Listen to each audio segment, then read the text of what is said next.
you don't want to see somebody die on the court. We've seen basketball players die on the court. You know what? Can I have a moment? Yeah. You know what? But this speaks to another issue in the disabled community. Mm-hmm.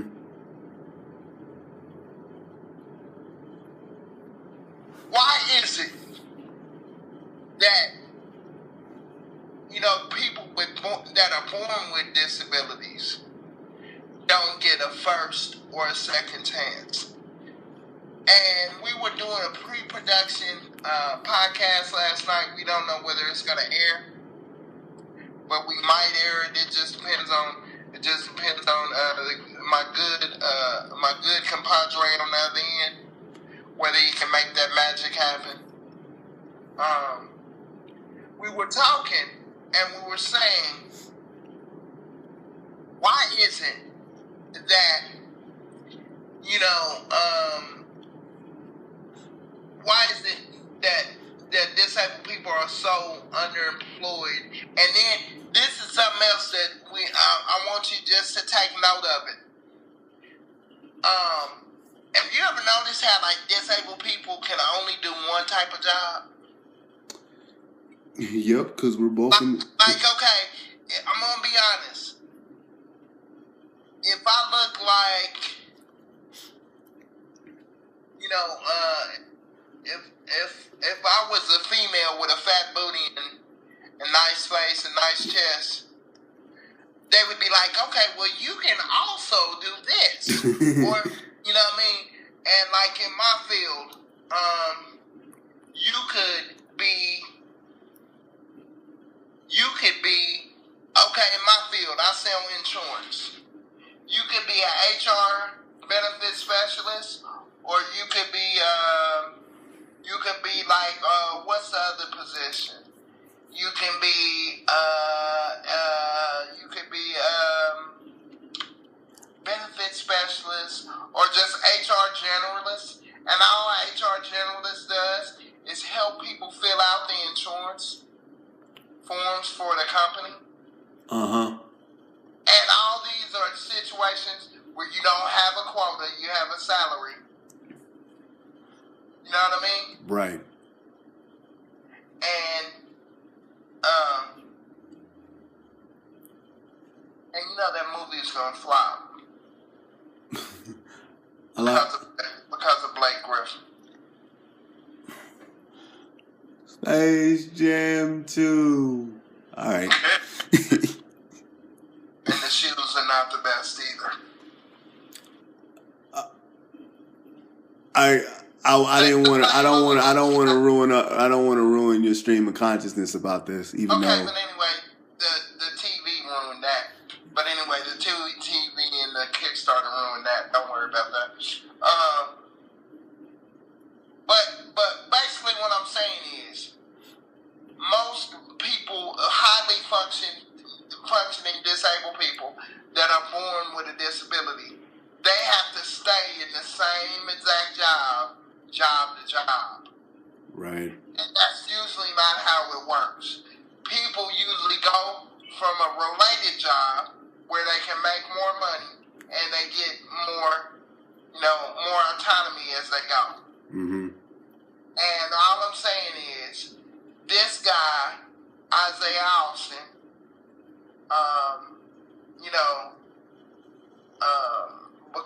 because of this situation. Because of the situation, they figured out a way for him. Because they talk about the NBA being a. And I'm gonna be honest. It's very cool tokenism. Whoa, yeah. I'm still gonna make my point, but you're not wrong. Okay. Okay. We talk about the NBA being a fraternity. And normally when guys fail, like, okay, he never had an opportunity to fail because the NBA is like this. At some point, if you're a complete and total screw up, or they just don't want to deal with your ridiculousness, you will be forgotten. The thing with Austin is he's a good kid, and he was a he was gonna be drafted because he was 7 feet and he's tall and he can run and he does have some skills, he wasn't setting the world on fire at Baylor. He had some ability, and the fact that he had one eye, that really wasn't going to be a problem. He still could have been a defender. He still could have been a rim protector, on somebody's bench. He could have had a nice career. So the plan for him was to get drafted, and probably that he's not a project, but he'll probably get a late round draft or a lottery pick. But a good GM would have been like, okay, we're not going to build a team around him. He's just going to be a talented piece, right? Yeah. He never had a chance to screw up his career. So when they found out he had, Marfan syndrome, everybody was like, dude, really? Because it's not the fact that, because everybody was just like, oh man, because you already playing with one eye, dude, and now you can't even try to. In high school, I heard he kept the whole thing hidden, like nobody knew what happened. To his eye? Yeah, nobody knew what happened. Yeah, and then it was so then it was like, oh, dude, he doesn't even have an opportunity to screw up or whatever. Right. So the NBA, to its credit, drafted that young man and made sure that young man had a job as an ambassador. That's what his job was. And then he was able to. Then he went back to Baylor. That was basically his summer gig. He went back to Baylor. I think he finished his degree. And while he was finishing his degree, he helped on the coaching staff. And he was always apparently the dream was he never gave up on the dream. He was always checking with his doctors and stuff. And now they're giving him an opportunity. But the NBA looked out for him. Right. Then they gave him an opportunity. They gave him an opportunity to, even though you can't, the doctors say you won't be able to play, we're still going to look out for you. And Baylor has also looked out for him. To Ant's point, and I really, we really don't try to go into the disability thing on these shows, but it's just pertinent with this situation. To Ant's point, though, a lot of us, especially when we're born with disabilities, you get in this. If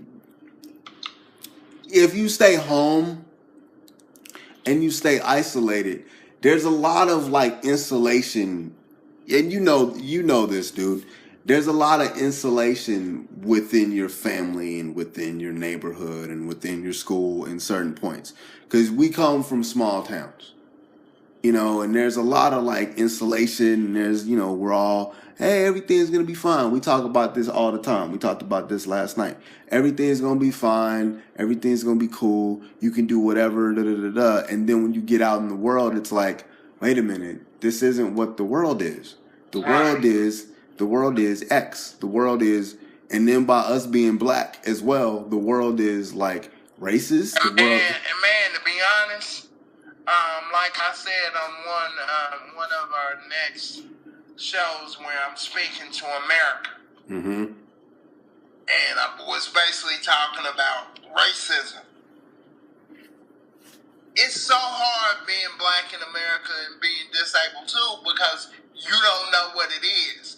If you were just walking around and you went on 4 interviews and they loved you over the phone when they set up the interview, and then when you get in and they just come up with some random situation, and me and you have both been in that situation where they just come up with random stuff to get us out the building. Because you get in, because your resume is awesome. The telephone interview is awesome because we don't have CP voice. We both we both sound like confident men. And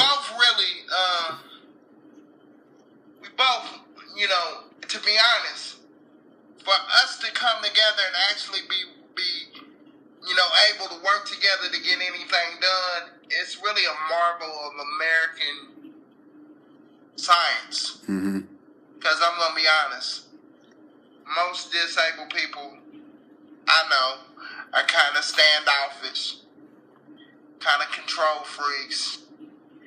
And then a lot of them are secret lazy people that like to talk and don't want to do nothing. Me and Christian, on the other hand, are realists that like to talk. We're not lazy people. Because we have to, we can't. Right. We're not lazy people, but then again, we're not so into ourselves where we can't get nothing done, or we can't have enough vision to get stuff done. I think, and we're gonna get into basketball in a second. Then we go. Hey, by the way, I love the Rockets' new uni, man. Really?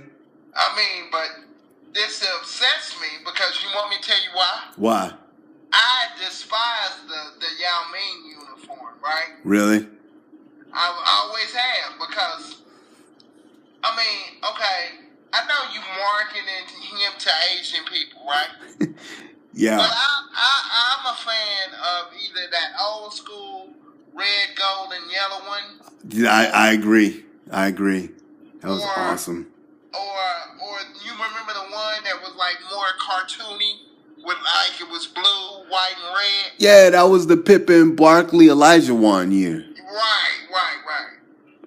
And toward the end, Steve Francis. Yeah, those were actually good uniforms. Because I mean, I like it where it's expressive, and I like where and I also like teams that wear different uniforms and can have different looks. Mm-hmm.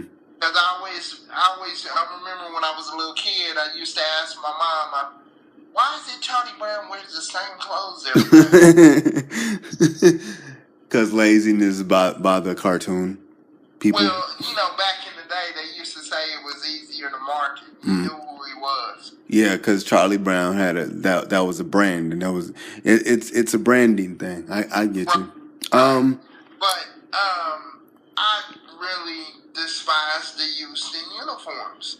So, but what's upsetting about it is you find out that they can change the uniforms based on, because the whole uniform is based on Harden's new shoe. I was just gonna say his new shoes like debuted, man. And what have you seen them, and what do you think? Because you're more of a sneakerhead than me. I am a sneakerhead. I like them. You like them? I like them. If Adidas should want to send me a pair, I'll wear a size 14 or 13. I'm going to need trying to get them sponsors, baby. Let's go. But I don't want to sign a deal with you because I'm a Jordan guy to my heart. If Michael would like to send me Anthony, you don't say that, bro. You say that privately. Oh, that's all right. I'll cut that out. Well, I can't hide it, man. I know, if you can hate the Clippers, I can say I'm really not a fan. I like Jordans. But the Clippers ain't gonna hire me to do that. I like the Hardens. Like I would rock the Hardens.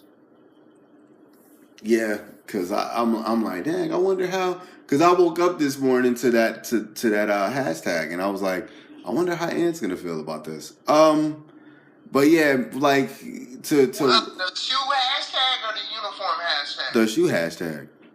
Okay. Because the Harden ones, that's what they're called, and that was a hashtag. Harden ones, okay. Mm-hmm. But yeah, a lot of it is like when, and it goes to. Bro, it is like Noah's Ark raining over here. Really? My dog. A wind gush or rain gush hit my door like. Yeah, we're going, like, it's been really, really kind of rainy and just horrible today. But it's a good production day and it's a good podcasting day, so it's all good. But yeah, man, I think going back to, because we're gonna tie that subject in a little bow. I think going back to the whole disability thing,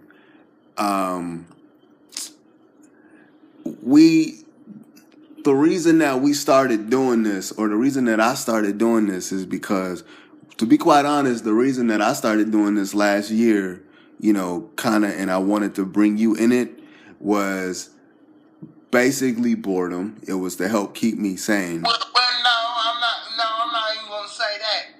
Really, the reason why I got into it is because I was getting frustrated. I wasn't necessarily bored. I was going to that.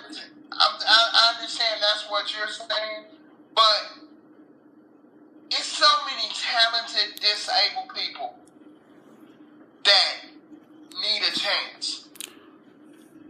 And for me, it was getting to the point, if you ever want to just kind of understand how it feels to be disabled, do some research on Josh Gibson, the baseball player. He was one of the greatest sluggers in the game, in the Negro Leagues game. And he was frustrated because he really wanted to go up against the major league white players, consistently. Yeah, because when they had them All-Star games against the white All-Stars and the Negro League All-Stars, Josh dominated those games. And he wanted to consistently go up against them. Because his whole thing was, I'm better than Babe Ruth. Right. Like, everybody's tripping about Babe Ruth, and he said, I'm better than him. To be honest, if you give us a chance, we're better than some of our bro, because we have to be. And then check the intersection between being black and being disabled, bro. You have to be better than everybody, dude. Like, just to get a basic job. And it's just like, and it's like, when you don't have that, I think when we look at, like guys like Austin, and again, we're not hating. I'm very proud that he even had the heart to come back. And he's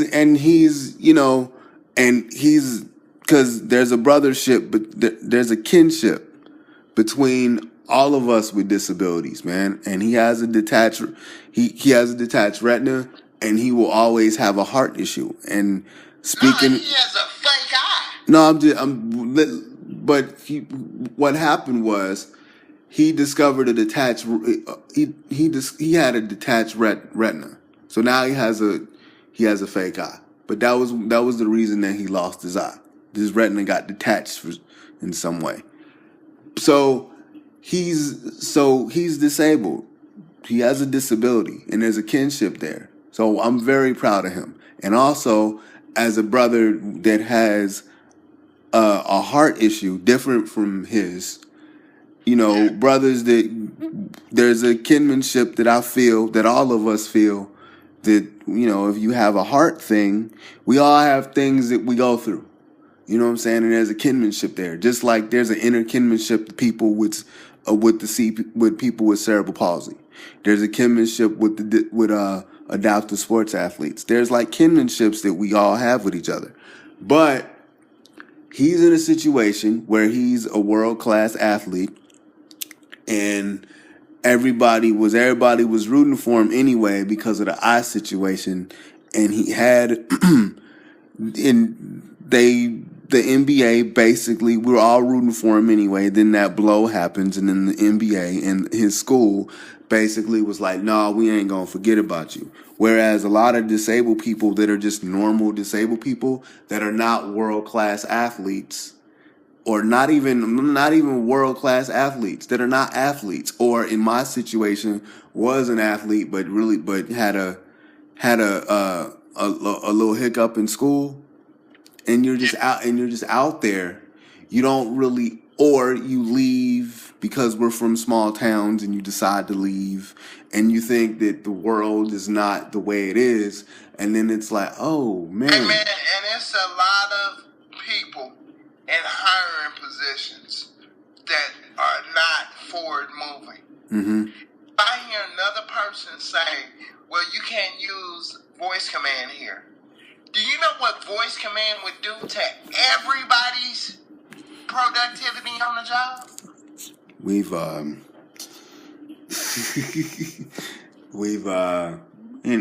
with this stream of consciousness, we gonna go. We're just gonna continue.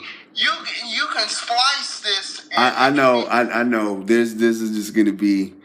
Yeah, you're making me edit now. Sorry, but bro. the thing. The thing. It's okay. But what we're saying is, this is a clear. To be honest, and I'm gonna say it for what it is. It's a photo opportunity. It is, but you're not. But it's not okay. And no disrespect, it's a photo opportunity. It's not change. Well, you understand what I'm saying? I understand what you're saying, but I think you're missing the reason, because this isn't the first time that something like this has happened. Me and you have talked about this before. You get the reason that some disabled people, there's a perception that certain types of disabled people, because we talk about the difference between if you're injured versus you're born with one, and there is a difference. Right, which we need not go into that, because that's gonna be a whole nother podcast. Right. But let me just bring that up to just try to get you thinking about something. He got injured. You know what I'm saying? And there's a support system there. He got injured. It was a major injury, and from the standpoint he lost an eye, but he got injured. And a lot of athletes, if they get injured, there's a support system there. And I'm not saying there's a support system for people that are born with disabilities either, because there is. It's just different because there's money there. There's rehab. About sports shortly after your injury, as soon as it happens, and if you luck up, there's a system there that keeps you. There's a system there that looks out for you. A lot of people with disabilities, and especially if you're born with a disability, we got systems there, but they're a little different. The experience is different. Number two, both of us. The question I asked you off air, just remind me to ask you as soon as we go off. Okay, we got two things I got to check out when we get off air. Then so you have that going on. So, and then we're both African American. I'm gonna be completely honest. Being African American with a disability is harder than being, and I've said this and people get mad. Ableism is a real thing, which everybody with a disability is screams at now, and especially now that we got Facebook and social media and stuff. Being a black person with a disability is harder because you got so many other things. You got ableism in our community. You just do. The ableism in the black community is astounding. Then you got racism. So you got ableism in the black community. You got racism. So you got to deal with racist stuff. Then you got to deal with ableism in the white community. You got to deal with racism in the white community. You got to deal with ableism in the black community, and with ableism in the black community, it's different. And you got to deal with normal institutionalism things about both issues. I've named about 4 or 5 things that you and I, and quiet is kept, we're men. So bro, we're men. Ain't nobody trying to, if you're a cute disabled girl, if you're a cute. Speaking of which, I rode with one on the bus last week. Mm-hmm. She's got the world by the short and curly, spouse. But you see what I'm saying? If she got that little voice. Mm-hmm. And she can't see. Bro. Paratransit Stories by Anthony Johnson. Bro, I heard her voice at the drive. Well, I will tell you the story. We're going, and the lady goes, "You gonna like this one?" And I was like, "What are you talking about?" She said, "Take your headphones off." I said, "Why?" She said, "Just take your headphones off." She opens the door, and I hear the girl's voice, and my little buddy goes, "What's that? I need to stand up. I need to see what this is." And I say to him, "How you been, my old friend?" Little Anthony makes an appearance.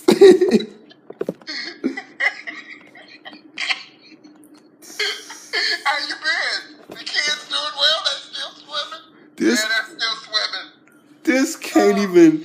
I can't even post this like I want to. I You gotta. just gotta find a way to cut it up I know. into separate pieces. Oh So my gosh. I'll help you go through it. I'll help you go through and separate No, it. no. I need to practice. Trust me, Anthony, I got it. But it's just like with how I normally do it. I'm Because like, hey bro, we got a lot yeah. today. But there's a if you're a cute woman, you're You know what I gonna mean? It's just so many advantages. if you're a cute woman, you're gonna go far. You just are. Okay? If you're a cute disabled woman, you're gonna go far. Okay? And if Financially, you're gonna go far. If you know your lane, you're a sexy black African American dude, you're gonna get a rash. if you're gonna, yep.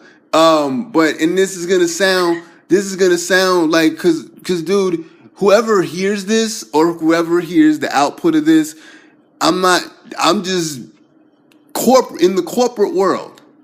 You're gonna, not in the government world. That's a different thing. And even in the government world, It's the same way, bro. no, it's the same way, but it's different dynamics, man. But it's just like corporately, dude, especially in our industry, if you're a cute girl, if you're a cute black girl, if you're a cute girl, you're gonna go far. You know what I'm saying? So it's just like I'm a black disabled man. Ain't nobody trying to look. No one's trying to hire me because I look good in a dress and they can stare at me later. You know what I'm saying? Like it's not. It's And you know what? and we need to, and before, because I can already read the comments. Like I'm not devaluing, your mind, females. I'm not but to say that like beauty and to say that attractiveness doesn't benefit, Now is bullshit. right? And But we will be doing a special series from the Push 101 called Bullshit constructs.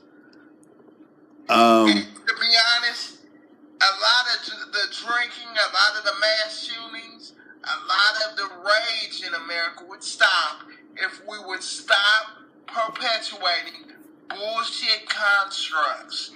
Women know what they do. And I love women. So do I. love all types of women, right? So do I. But women know that they have an advantage. I have been hit on several jobs where they basically tell you, if you play nice, I can do this for you. And I'm gonna be honest, I'm just a dickhead sometimes because it should be fair.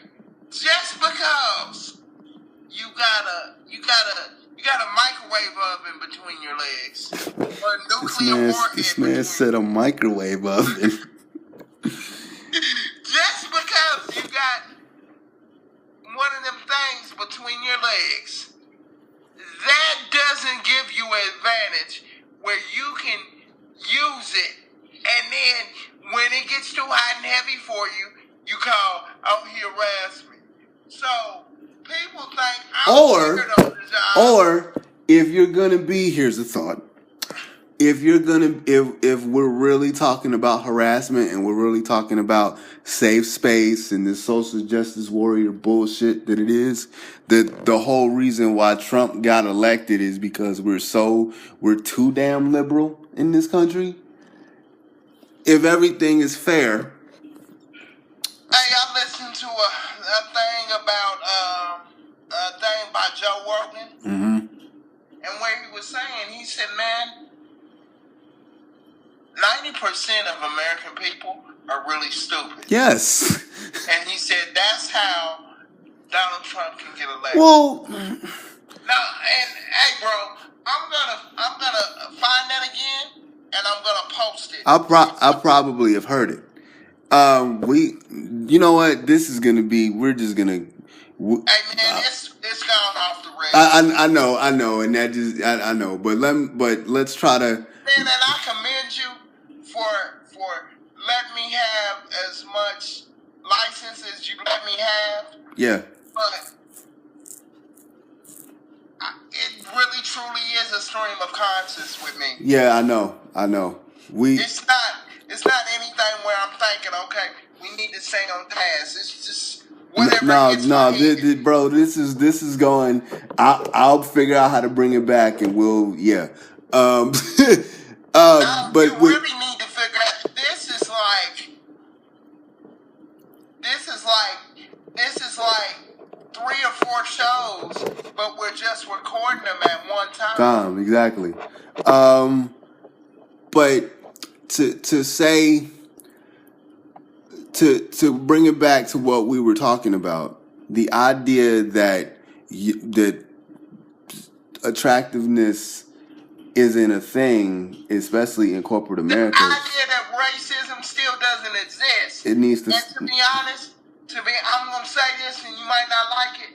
This is the one reason why I really don't want to date a white woman of another race. Get him. Because you already know what the feeling is. Mm-hmm. And you already know that you have a built-in advantage. Mm-hmm. Like an ESPN personality. Don't try to hit me over the head and then expect me not to come back. Mm-hmm. But then when I come back and it's too hard for you, you're going to pull out, I'm a woman, but you're going to keep hitting me. Metaphorically. I just feel like, I think... You understand what I'm saying? I understand exactly what you're saying. I think, though, to try to go back to the Austin situation, there are safeguards that he'll never have to really worry about. He might have to worry about ableism in basketball because people will be afraid of him dying on the court. So, but as far as Adam Silver, because they're all rooting for this kid, and as far as Adam Silver, to answer your question originally, as far as Adam Silver taking him, and making sure that he's an ambassador and giving him an office job, and Baylor kind of taking him under his wing, you have institutions there. You're part of 2 institutions there. You're part of the biggest fraternity in the world, NBA. The NBA basically said, we're still going to bring you in the fraternity, even though medically you can't play basketball. Like Adam Silver said that. Right. And then you have Baylor. That's like, because he's going back to school. He went back to school. Baylor was Baylor honored Baylor, like, I think Baylor honored his, because he technically didn't get drafted or whatever. Like, he's technically, but I think they did something to where he can go to school. He went to school for free or something. Or he's like a graduate assistant. So right. So, To go back to what you were saying, and I get what you were saying. Like he's under the disability umbrella. He's disabled, okay. like we said. I'm gonna say this. This is not a communist thought. This is not a socialist thought. This is a humanist thought. Everybody deserves a foundation. Right. But what I'm saying is, which a lot of people don't understand, is because of his circumstances, and because you're part of two. Because a lot of it, man, a lot of it really is you're being under you're under little umbrellas, and people are taking care of you. The Right. NBA basically said, look, we're still gonna look out for you, even though you took your physical and the doctors are like, you can't play ball. We still got you. Even though Baylor is, even if you can't play ball, we still got you. Okay, we, like a lot of us, a lot of people that stayed. A lot of people that would have stayed home, or like if I'd have stayed home, or if I'd have been in an insulated system, then somebody would have been like, we still got you. It's just and a lot of disabled people that have made it, quote unquote, made it, some of us have made it, and if we, quote unquote, make it, it's because of hard work and building things ourselves. Right. But a lot of disabled people, to be quite honest, they've been in situations where we still got you, and they've gotten in comfortable situations, and it makes it seem like everybody needs a shot, everybody. But Austin, dude, you're a part of two, pillars of one pillar of Texas, one pillar in Texas, and one pillar of sports that he'll never have to worry about anything again. Whereas guys like us, I goofed off in school after, my freshman year at SIU, coming down here, struggle to find a job. You've explained, or you can explain some of what you went through. And Hey, then Tippy, I'm going to do it a different way, and you know how I'm going to do it. Mhm. I'm going to talk directly to America. Okay. You want me to do it, or you want me to wait until after you do yours? So 'Cause I say you should do it the same way. okay. So we just so yeah, man. Like that's why, like, I think I get what you're saying, but like it's when you're in situations, or you're that kid with Asperger's syndrome that has autism, that got the SB because he dropped 30 points in like 5 minutes or something crazy. Right. You know what I'm saying? Like, he never left his community. Right.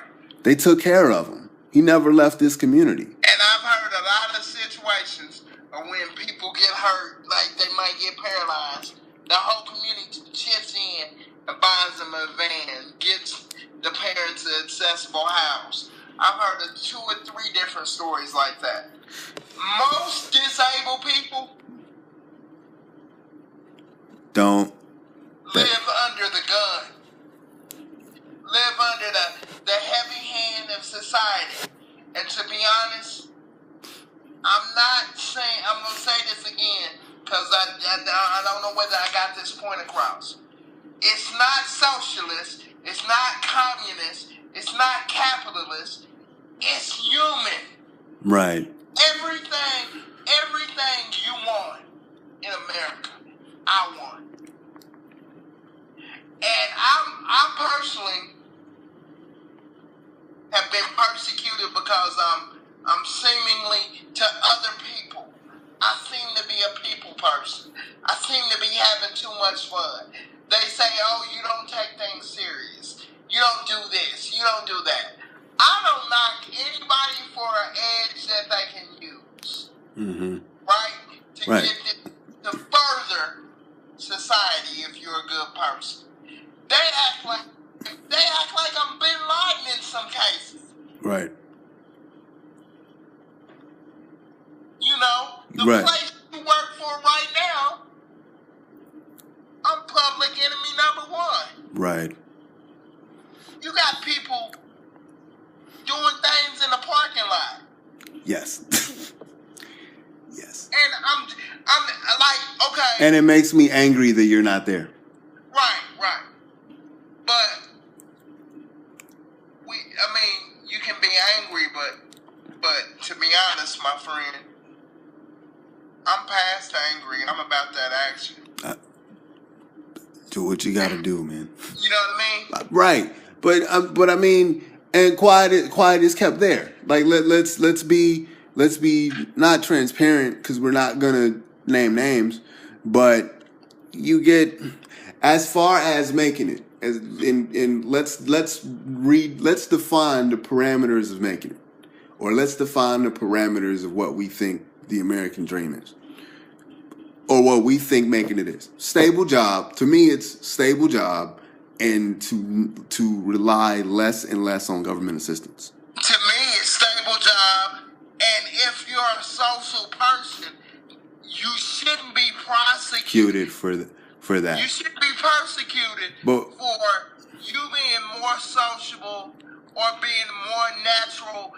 And bro, to be honest, you've been around me. Where it's been times where I'm sitting by myself in the break room. Mm-hmm. People just come and find me. Right. But like as far as I was gonna bring up that point to a larger point. Me, you, and a mutual friend, we all didn't meet because we met at different parts, but we all worked in the same place. He made it because if they keep him there, that's it. It's over. That's it. He really doesn't have to do anything. That's it. He's making his money. He's doing his thing. He's comfortable. Boom. Like boom. It's whatever. You know what I'm saying? Like for me, I don't know if I don't know what's gonna happen for me. But, you know, you're in a comfort level. You're in a comfort level. And if you're happy, because trying to, like, formulate this point, a lot of black people, able-bodied black people, back in the day, which is why everybody's tripping about, you know, factories and stuff, then all the factories going overseas, you can make it by having a factory job, and you really didn't have to do anything. You just went to work. You did manual labor. You know what I'm saying? It was $8 an hour. You know, in the 70s, in the 60s, in some cases, and you just built a life for yourself. And a lot of times you fall. Hold on. And a lot of times you start doing what you're doing, and you fall into situations where my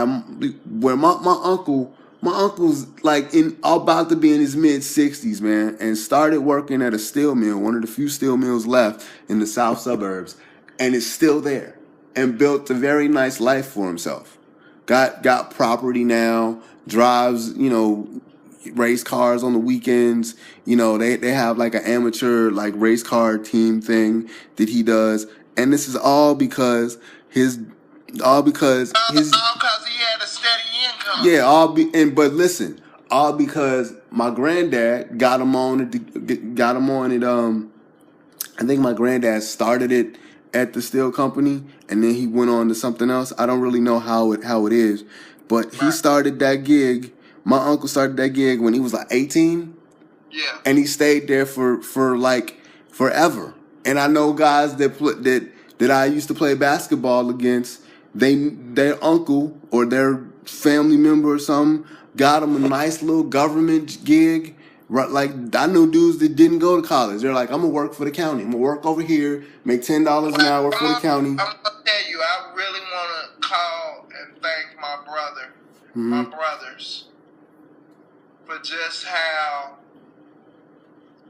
they always tell me, like, man, you're just one of us. You just got a different circumstance. Mm-hmm. You deserve everything that we should get. Mm-hmm. And like I had to tell one of my other siblings this past holiday, I've earned your respect.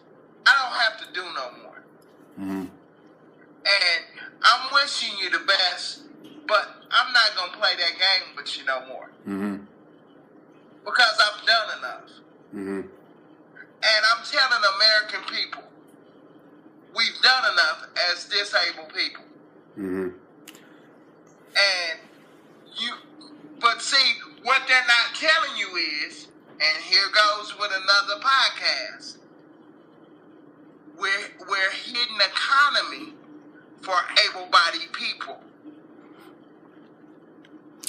Yeah. If you take, okay, look about it this way, bro. Mm-hmm. And now you just gotta pause and think as I'm saying this. If you take and say you give this person a job making $36,000 a year, they already have their degree, and let them move up in the company, you're taking them out of the social service side of the community. And part of capitalism is taking advantage of the people that's pouring in you. Well, like you said, it's developed. Capitalism develops capitalism. It develops it. The underclass. Yeah, you have to have which that the capitalists need to live off of. Right. And all I'm saying is, cut me in or cut me out. I think, yeah, I think the thing that we're complaining about is like we didn't fall into, well, I'm gonna get a government job, or when I fell into, well, I'm gonna get a government job, it was never like I'm gonna get a government job and I'm gonna stay in the government. Like in my head, when I got the government job, it was never like I'm just gonna work for the government and that's what I'm gonna do and I'm gonna stay there and I'm gonna be flexible and I'm gonna be open.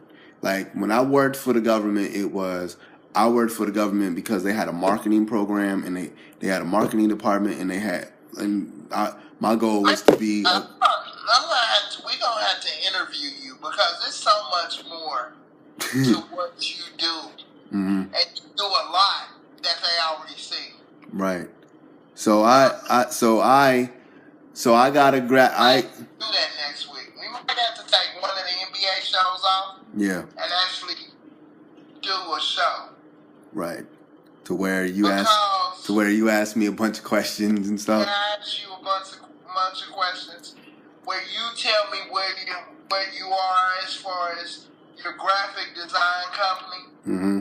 Because I got some ideas for that too. So in my head, it was never like there's a way to make it if you fall in a federal government job, because there's an industry to try to get people employed in the federal government. There's an industry to try to get disabled people employed in local governments. Again, that goes back to my usual point. Right. How are you gonna pay somebody $45,000 a year to find somebody else a job where they make $90,000? Because it's never been about getting you gainful employment. It's been about getting you placed. It's been about getting you placed and getting you still stuck in the system. And then every assistance that we need, whether it's housing, whether it's like car stuff, whether it's getting your license, is like interconnected with local government, and by proxy, national government agencies. And when you fall into, and then when you're naive, like I was at 27, when I graduated college, and I'm like, I'm a graphic designer. I'm an award-winning graphic designer. I'm awesome. You know what I'm saying? Let's go. And then I interned with this company twice. Or with this agency twice. And I was like, okay, this is going to be my life. And then, cause I wanted to be a worker bee, dude. That's what I wanted to do.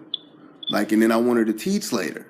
But then you get in the government, like in the government plantation to steal a lot. Wow, that's a little heavy, but no, go no, no, no, ahead. no. To steal the line from Boyce Watkins, he calls it the corporate plantation. There's a government plantation as well, and there's two different types.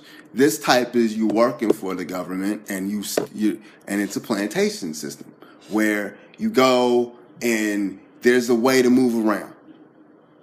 There's a way to move around. There's a system that you have to go through, and you have to move around, and you have to jump from job to job to job, and you basically have to say, in order for me to make it, I have to give up some things. I have to concede some things in life in order for me to make it here. Now, I know a lot of people that got government jobs. I know a lot of people that work in the federal government. I did it, and I can honestly tell you, it was hard for me because I couldn't make the concessions that you need to make to work there, especially in that agency. It was hard for our mutual friend once he got in there because it was like you go to work every day and you're like, I'm better than half of the people that's in this room, credentially. But you know what? To be honest, you really have to, and I think what makes me so good is I'm able to departmentalize certain things, and I'm able to call like it what it is. Mm-hmm. In that case, bro, you have to really call it what it is, but you have to departmentalize your anger and channel it to something positive. But that's quite honestly, that's what a lot of black people, especially men, because dude, and able-bodied men have said this. It's hard going to work every day when you know, like, Cat Williams tells this joke, and this is basically my life for 2 years. Cat Williams tells this joke where he's talking about he was at the zoo and he's looking at this tiger, and this tiger is just sitting around, and like, cause he's talking about the guy that fell in the tiger thing and the tiger mauled him, right? Remember that story? So there's a guy that fell in the thing and he got mauled by the tiger or whatever, and then they killed the tiger. And Cat Williams tells the joke like that's what tigers are supposed to do, but we so used to seeing them in zoos that we don't have a concept of what they're supposed to be.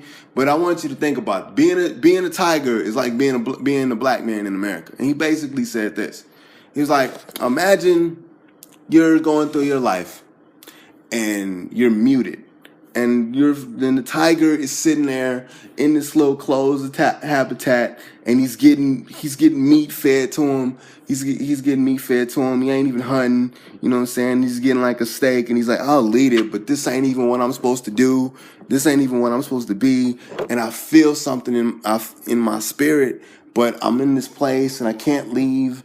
And then these weird beings are staring at me and shit, and it's like, they don't even understand that I'm a tiger. They don't even understand that I'm a problem. And of course I'm paraphrasing the joke. And then like the guy's climbing the thing, and he's like, wait a minute, this dude is climbing. This dude is trying to. What is this dude doing?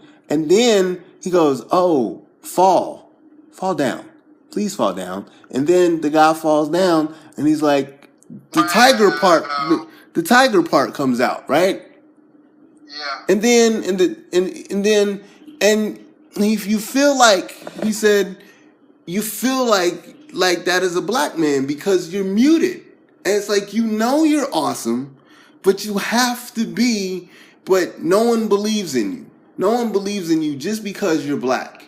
And then you got to think of it too, like, we're black and disabled. So I'm in a place where my skill set is just as equal as anybody in there.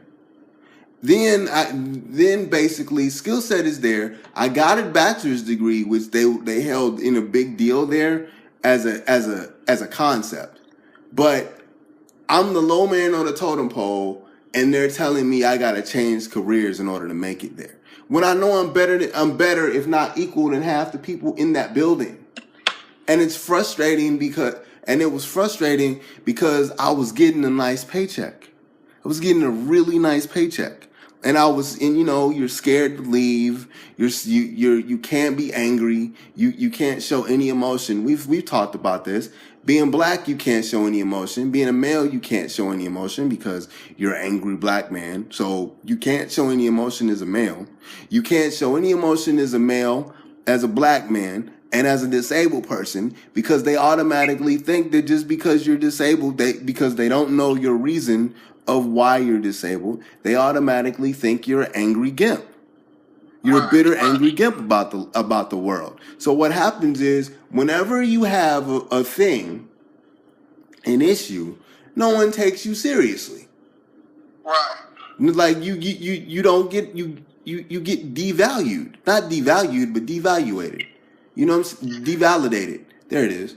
So it's like you get these. So to me, where it looks like I have a chip on my shoulder and I sound angry, it's frustrating because you know you're better than what you are. And see, at the time, as the older that I'm getting and the more I realize now that this world is about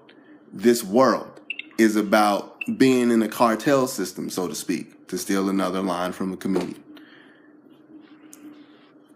Patrice O'Neal talks about Hollywood being in this business is like being in a cartel, or this business is like, it's like going to jail. You got to join, like when he talks about Hollywood, how it's like you got to join something. You got to join a cartel. You got to join a gang. You got to join something. In the capitalistic system, it ain't about what you know, it's about who you know. It's good to know stuff. This isn't what I'm saying, but it's all about who you know. It's not about what you know. And you get in a system and then you try to play the rules of the game. The problem with a lot of disabled people is a lot of times, it doesn't matter about what we know. It doesn't matter about the school we went to. It doesn't matter because there's institutional ableism. There's institutional racism if you're not white.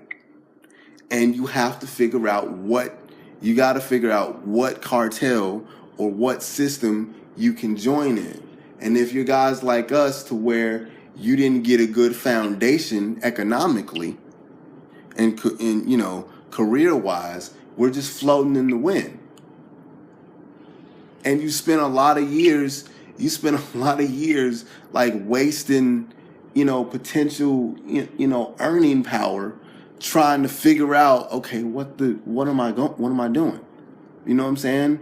And it's frustrating for guys like us because you didn't get an opportunity. You graduated from Wichita State. You didn't get an opportunity to stay in Wichita State and be comfortable. You didn't. Yeah. I didn't. I graduated from UTD. I lucked up and I got a job, working for the federal agency, but they let me go. It was probably a good situation because I wasn't happy there anyway. And then when you lose a job, this is something that a lot of people don't want to talk about either. How many times, if you got a good job where you're making it, if you lose the job, we don't want to talk about how hard it is to get another one, that we may stay unemployed the longest. Yeah. Or you can go last hired, first fired. You can go from making $17 an hour to making $8, and that's your life. Right. You know what I'm saying? So there's to get what you're saying with some disabled people, specifically this situation. That dude's comfortable. That dude will never have to worry about a lot of the stuff that we have to worry about because you're part of two fraternities that they're never gonna forget about you ever. You know what I'm saying? Where a lot of us, we don't really have that option. And then when you have all these external forces and you're trying to figure out how to just be gainful. And then another thing is too, when you're highly functioning and you're black, mm-hmm. You know what a lot of people exhibit do this thing of character assassination. Mm-hmm. And that's affected me personally. Mm-hmm. Where oh, because it didn't work out with one company, you get your character assassinated with every company in the industry. Right. You get blackballed. That doesn't make sense. And again, that might not even be, that's not a disabled thing. That's just a world thing. That's just, you're going to get blackballed by, or there's going to be like the file on you is already there when you go to another company. There's like an external file that's already there. So, I mean, that's kind of why I think that it's different for people, because we look at disability and we look at these famous cases of disability being not necessarily pimped, but I get what you're saying. It's a photo op and stuff, but it's like he'll be fine. Like, you know, and a lot of us don't have that opportunity. Just, we didn't fall into the right situation, or if we fell in the right situation, it didn't work. So it's like, okay, it didn't work. So, you know, it really didn't. It didn't work, and then once it doesn't work, you got to kind of figure out what you're doing.